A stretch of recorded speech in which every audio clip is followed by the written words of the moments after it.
We all need courage to make our dreams come true. In celebration of Women's Month, we are proud to partner with Clicks, one of Africa's largest retailers, to spotlight the remarkable stories of bravery, resilience, and innovation. Now, we will delve into these homeborn stories because at Conscious Leaders, we believe that every woman is a movement. Her win is our win. And every time we buy a product or a service from anywhere and supporting women, we are unleashing the courageous Duchess because her life is also the lives that she touches. It's her dreams, it's her family, her community, her society that she touches. My name is Carmen Murray, your hostess and founder of Conscious Leaders, a women leadership network, and then a welcome to Relebohile Moeng of Afri Berry. She is an entrepreneur, a mother, a daughter, and a sister to her community. Welcome. How are you doing today? I'm on top, but I'm not Primora. So let me tell you, Relebohile Moeng, right? She is a force of nature. So when I started doing my research, I was like, I've got to check this out. Like, what is this Afri Berry all about? And the first thing that pops up is all of these awards, right? Now, I have to tell you, awards freak me out. It's probably one of my fear zones where I probably don't have the courage to run towards. So it takes courage to enter these awards. I mean, things like Hair and Beauty Entrepreneur of the Year, Best Natural Product, Most Innovative Brand, Green Award, Most Outstanding Beauty Products. I mean, the list just goes on. So that to me in itself is courage. Talk to me about that. We've lost too many awards, but we never gave up. So whenever we were nominated or we entered them ourselves, we just had to believe that something will come from it. But the most nerve-wracking award was when we were competing with multinationals. Yeah. And we were up against the likes of Dark and Lovely, who are multinationals, who have long been in the industry. And here we thought, South Africa not everybody knows about us. Our brand hasn't promulgated to that extent. And little did we know that nature would have its way and we would win the best natural product.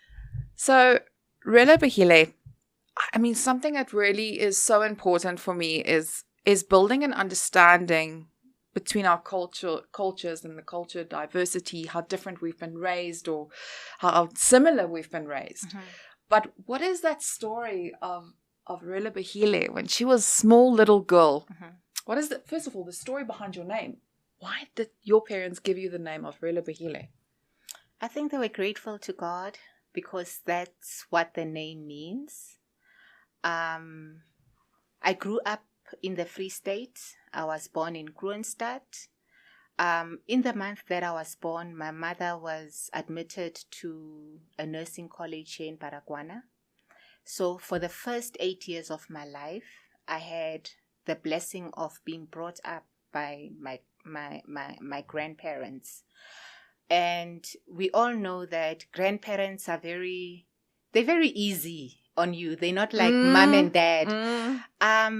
And I think it gave me the space to explore who I was and to experiment. I did a lot of, you could say, entrepreneurial, crazy things that I wasn't necessarily stopped to say, don't do that.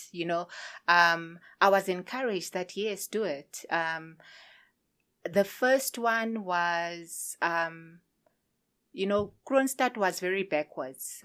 So I had the blessing of seeing during school holidays what was happening in Gauteng and then going back there and implementing it.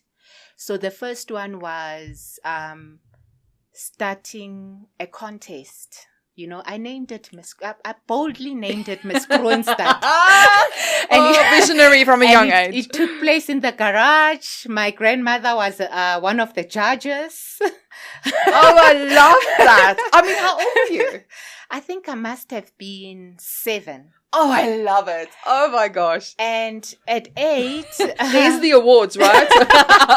At 6, I used to we used to stay opposite a squatter camp. So the children that stayed at the squatter camp didn't have electricity. They didn't have TV. So it was during the Mr. T and MacGyver days. Oh, yes. So I used to make them pay 5 cents to watch. But my grandmother didn't know about it. She just saw a whole lot of children gathering in front of the TV until neighbors started complaining that my grandmother was charging. How can she be so cruel? And little did she know that it was me pocketing all that money. I'm loving this. I'm absolutely loving it. Like, listen, she has been a born entrepreneur. I mean, at 7. Yeah. Like, I love it. At so did 8, you get into trouble? I did. For that one, I did. I love it. But at 8, the last one. So I had cousins who had gone to exile and they just came back from Zambia. Even I couldn't speak proper English at that time. Even adults couldn't speak proper English in Kroonstad. As I said, that Kroonstad was very backwards. So because my aunt likes sending us to the tavern, and a person overheard the 2 siblings speak, and this person said, "Hey, these small kids, I think they must have been 3 and 4, they speak fluent English. They speak English out from their noses." Sure. That's how they turn. That's quite a statement. So, yeah. I thought, here's an opportunity. So we started, the next day, we went around to say, will you put something for us to listen to these 2 kids in a bowl, to listen to these 2 kids speak English. And, there was a buzz around the tavern, and the tavern owner came to report us the following day to say that, we refused to share our takings with her. We can't just come into an establishment, start making money. And I think that's when I was barred from, my silly little... Oh my gosh, I love it. But you know what? It reminds me, like, you're so up to mischief, but you're so original. You're just like, okay, you know what? I'm going to do this. I'm a boss lady. I'm a boss babe, and I'm just all about it. Okay. Yes. And now I'm sure, look at it today. Like, you're running your empire, Yes. your own rules. You're breaking the rules. Yes. And it's all about that. And that's what courage is, right? It's about leaning into those things and going like, I'm not scared. I'm actually going to do this. Looking at how you were raised, obviously, discipline played a very important role. And this discipline that you've learned is vital, to take on an entrepreneurial journey. Because you can't just because you got free time or you're the boss and you got your own time, you still have a schedule to run, deadlines to meet. How would you say discipline has formed part of your journey? And how can people develop their discipline even better? Because if you don't have that thing right, that's where everything falls apart. It's all about self-discipline. If you haven't received it from an early age, you need to have self-control. Otherwise, you'll never build anything of value. You need to know when to hold back, when to go. You need to have that intuition guiding you. That's why it's important as a leader to block yourself from a lot of noises. Because along the leadership journey, you get a lot of people discouraging you. No, don't do that. So a lot of the things, they come from within you. So you've got to build yourself up to such an extent that you are able to stand even though, you don't have a crowd cheering for you. You've got to learn. I subscribe to reading a lot of books, autobiographies from people that have walked this journey before. I try and take a lot of teachings and learnings from them. I've got mentors in different aspects, spirituality, business, I don't, I'm not all in one. I'm not self-sufficient. So I try and listen to guidance, to being nudged along the way to greatness. I love that you find community with different people for different things. Yes. I think it's so important because, they listen into your heart, and you also have to open the door of your heart, your desires, and what you want to create, or the areas of your life that you want to develop. And I think that it's so good to have camaraderie from different perspectives. Looking at being raised by a culture that's so rich, how important is the role of women in your community, in your culture, and also in everything that you do? Women are the primary caregivers. Women are the ones that instruct the children. Women are the ones that have got the most influence with their children, because they are the ones that are primarily or mostly with the children. So it's very important that women empower themselves with correct what is it?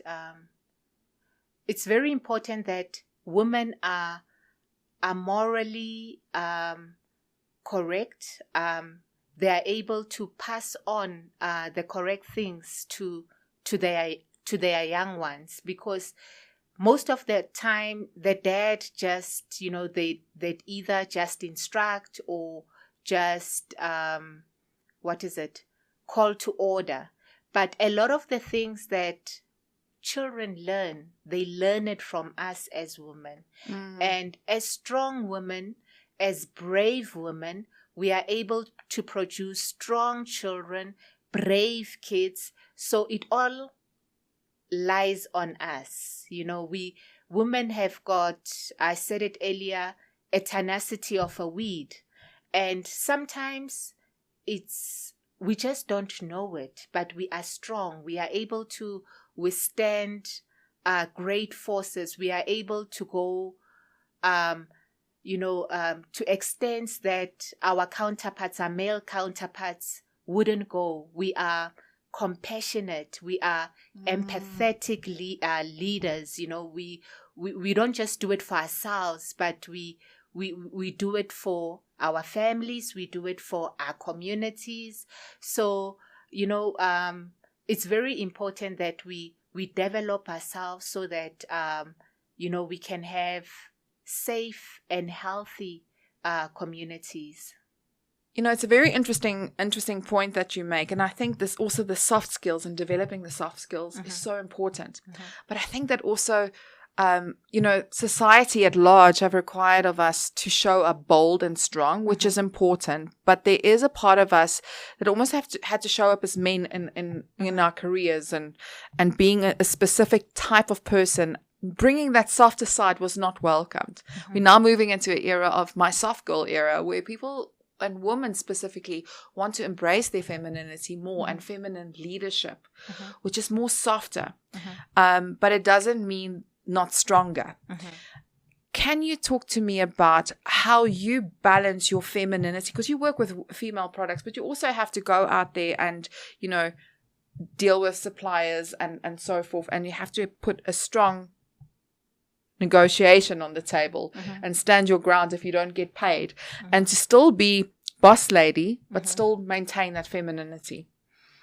I think it's in understanding who we are, because the word woman, it's a man with a womb.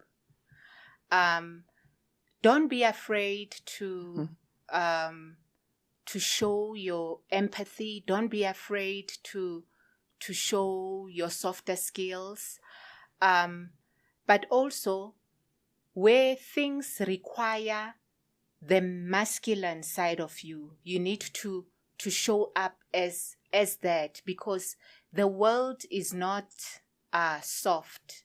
the world, quickly turns on you if, you start displaying your emotions, or you start crying because your invoice is not being paid. You need to stand your ground. You need to state the facts. That's why it's important for us as women to protect our minds, to protect our minds from a lot of things that don't need our involvement. Yes, be empathetic, but have limits, so that the things that require your masculinity, the things that require you to tone up, the things that require you to discipline stuff, or to call a spade, that you show up as that, so that you are able to level up. You don't cry where you don't need to cry. You don't throw your toys where you need to throw your toys, but you come as now your masculine self, because we've got both of that in us, but sometimes we turn to more nurture our softer skills and think that's all that's required of us. We need both in order to be taken seriously. We need both in order to put the point across. We need both in order to move the wagon. So, yeah. I love that. I want to move a little bit forward into your story. You've been in a car accident that shaped the trajectory of your life. Yes, you were fortunate that you could almost catapult forward and create this beautiful product, Afri Berry. But talk me through the process of the accident. What was going through your head during that time, lying in the hospital for a month? What was going through your head? What concerns did you have, and how did it impact everybody around you? I think for the first few months, I was even afraid of looking at the mirror. I think for the first few months, what disturbed me was what I heard from other people. After the accident, when I was driving into the hospital, she looks like an animal. Her face is gone. The low self-esteem, I struggled with low self-esteem for the longest time, because even though the argan oil was working, but if you look closely, there's pieces of my nose that are gone. So I had to overcome all that and tell myself that you are beautiful. Tell myself that this is not the end. You're going to come out. And a lot of the times we rely a lot from validation from external forces. But there comes a time where you've got to encourage yourself, tell yourself things that nobody else could tell you. I was also, I battled a lot as to, this, I've changed. This is not the person my husband married. How does he feel about all this? And there's a lot of questions. And for me, I had to quieten the noises and focus on why am I here? Why am I here? Why am I still alive? Because even during that accident, there were so many things that wanted me gone, that wanted me dead. First of all, how the accident happened is on the Grasmere highway. They put large rocks there in order to rape you, in order to rob you. So that's what happened to me. So we hit a rock. So when you're driving early hours, 3, we were going to a funeral, we couldn't see. We just poof. And that's how the accident happened. And I don't know, for me, there was, I believe we all have angels, because I opened the door. So the people at the back, we were going with a couple that was accompanying us to the funeral. So the couple at the back said they saw me open the door. So there was a big truck coming and it was hooting. So the people that were coming to rob us thought, I'm going for them, because my husband also opened his door to try and stop me somehow. And they thought we were going for them. So we didn't get robbed. We didn't get killed. The truck didn't knock me. Oh, wow. So there was so many opportunities for me to die on that day. But I still survived. I'm still here. What now? I can't allow myself to be discouraged by external forces or external noises. Life has to go on. So there comes a time where you really have to encourage yourself and take strength from your inner self in spite of what you are hearing, so that you can reach your goal, because it's all about you. You probably wake up with so much gratitude every morning knowing that you've gone through this and you've managed to get through it. What was the things that got you through it? What was that breakthrough like for you?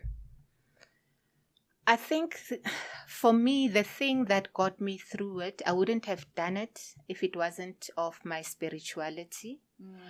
I wouldn't have done it if it wasn't for counting my blessings.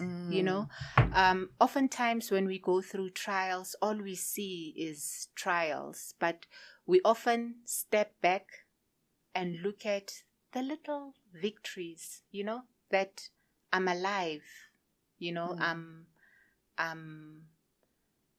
I still, besides everything that's going around, I'm still thriving. I'm still, just to count your blessings. The minute you count your blessings and you take on an attitude of gratitude, then the mountains that you think you are facing or you are going through suddenly diminish. Yes. Because that gratitude arises and makes you to still go on in spite of.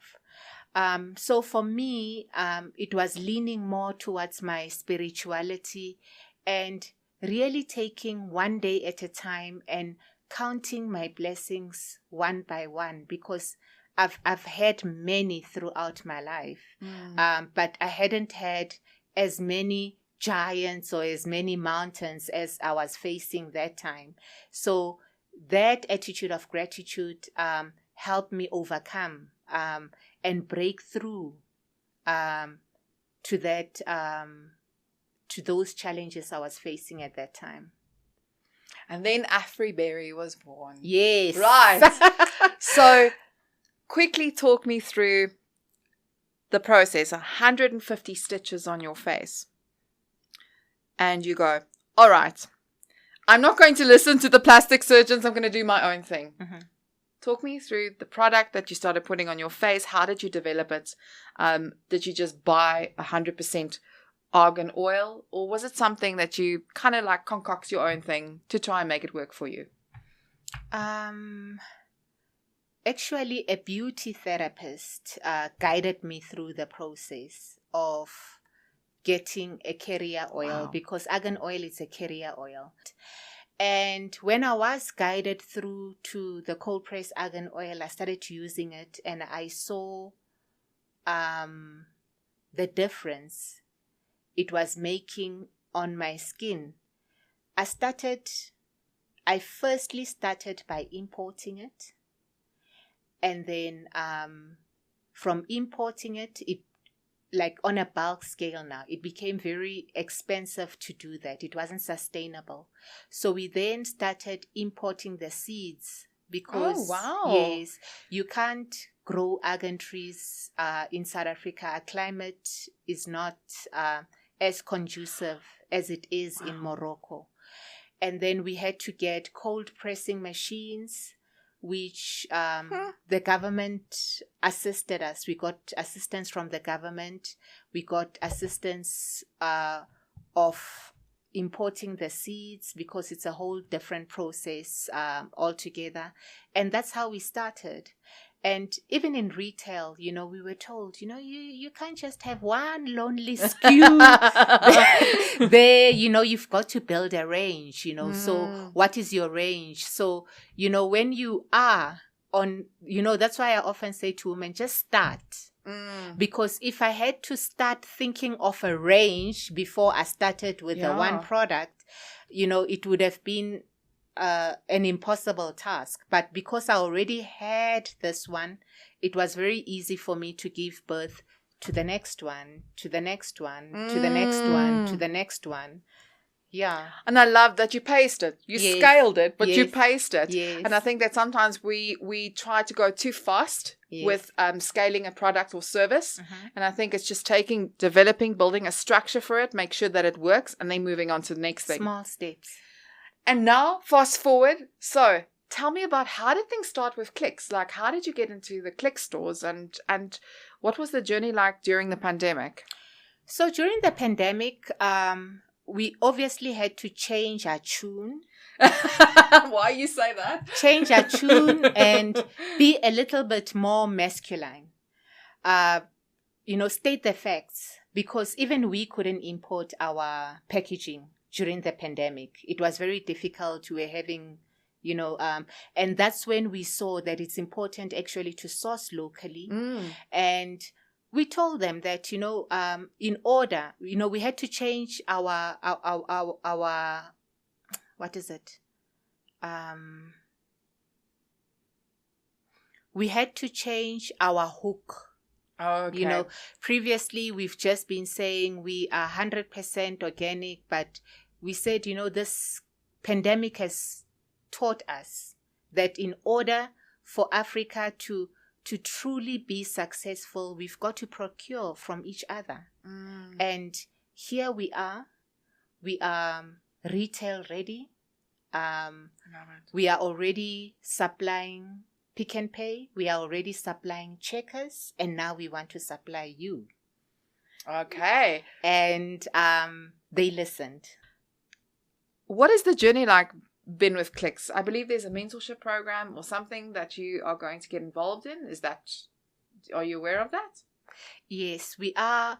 Clicks for us is like a bigger brother. Because yes, it's good to be in retail, but one can also lose a lot of money in retail because there's all sorts of deductions, there's transportation costs, there's all sorts of things. But being under supplier development, there's a lot of things that they give to you as a bigger brother. There's a lot of costs. You are not costed like a multinational. You are costed as a small supplier. And that's one of the things that I appreciate about Clicks, because they just bridge that gap to enable you to scale. They bridge that gap to give you the advertising exposure. I mean, we all know how much advertising, how high the costs of advertising are. But those small little things that make for a good of the brand, you know, they just bring to the table as a bigger brother to help in scaling you. Love it. But I mean, it's so exciting to hear all the things that you're up to. You're just one phenomenal lady. Thank you, Carmen. I listen to this and I just go, oh my gosh, I should have gone into products. It just sounds so much better. Hey, it just has all the shenanigans that I want. I mean, like, seriously, you've even convinced me that I need to go and get argan oil, because, you know, I have been using jojoba oil, but maybe argan oil is something different that I need. Listen, I will try anything. I'm trying to avoid Botox. That's good. It's not very easy, but there's some days where I go, geez, like I need a Botox, but I'm like, no, I'm going to try and avoid it. I'm trying to not put things in my body that I don't need, especially not during, listen, I have to tell you a very funny story, right? I'm very open and candid about my stories. So I once went for a little bit of filler here, but going through menopause. Okay. I didn't know that my body is going to react to it. And I'll find the picture, but my flippin' skin just blew up, right? Sure. I looked out of proportion. I looked so strange, and I couldn't look at my face for like 3 or 4 months because I literally looked bloated, and I didn't understand it because I had it done before, right? And there was nothing wrong. I looked normal. But it's when we don't understand what goes on inside our bodies, Yes. how that actually impacts how we show up in the outside world. And this is why I think it's so beautiful, like you said earlier on, working on your inside, working on your personal development and yourself, before you're trying to impact the world out there. It's so true. And the same for our bodies. Like if we don't nurture our bodies the way we should, even with the products and services even with the products that we buy, yes, it has an impact, right? Yes. So kudos to you. I think it's a brilliant product. I'm absolutely blown away by your tenacity, the courage. Thank you. It's not easy out there. Yeah. And to build a business that's doing well, that's sustainable, and that other companies and retailers believe in, that counts for something. And also to all of your customers. Yeah. I mean, it wouldn't have been possible if it wasn't for them believing in you and believing in what you have to offer. So well done. Thank you so much, Carmen. All right. Bye-bye now. Dun, dun, dun, dun, dun, dun. The Courageous Duchess series has been brought to you in light of inspiring journeys of women entrepreneurs who started in humble beginnings and rose to create successful businesses. Through this theme, we've delved into the importance of self-belief, resilience, and the audacity to pursue big dreams. Courageous Duchess has shown that when women embrace their power and creativity, they not only uplift themselves, but also inspire others to do the same.